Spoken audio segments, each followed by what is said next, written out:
The thing is, we were it. I mean, and there wasn't. And, we were speaking, I was speaking to Joe Coy about the same thing you are, growing up, watching, there's nothing. And he's, his quote was, I never knew we were allowed to do that. Right, yeah. I didn't know that was possible, that we could be in the mainstream.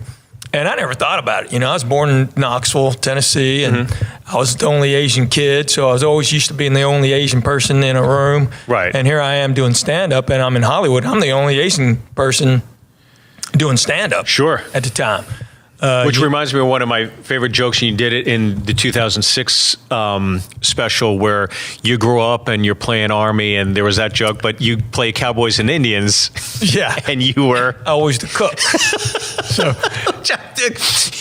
and the crazy thing is, so growing up, I know, but growing up, I didn't identify with Hop Sing. I identified with Little Joe. I was always Little Joe. Sure, When we played Bonanza as kids, my buddy who was a little chubby, he was Hoss. Yeah.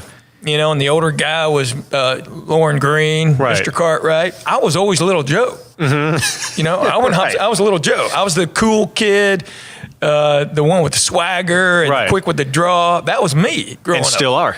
Exactly. Yeah. So, I mean, that's who I identified with. So it was a weird thing when you get to Hollywood and they try to put you in this Asian bubble where you're going to be this guy. I'll never forget, I went to go read for a role one time, and it was me and like 5 white guys. And the other actors looked up and they go, "They're going Asian? Are they going Asian?" I go, "What? No, they're going guy." They see you and they think, "Oh, I lost this role." Right. They thought they rewrote it. They're going Asian. I go, "No, they're going guy." Right. And they're like, "What are you doing here?" I go, I'm a guy. I'm a human being, guys. Yeah, I'm a guy.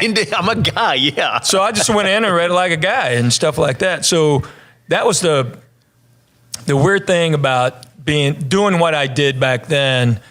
There was no precedent really. So no one really knew what to do with me. Right. Every role that came up, I had to rewrite kind of, and other opportunities, people just couldn't wrap their heads around it. Even these big creative people, they're just like going, we can't have an Asian guy from the South doing that. Can you speak like regular English? I go, I can, but why would you waste that?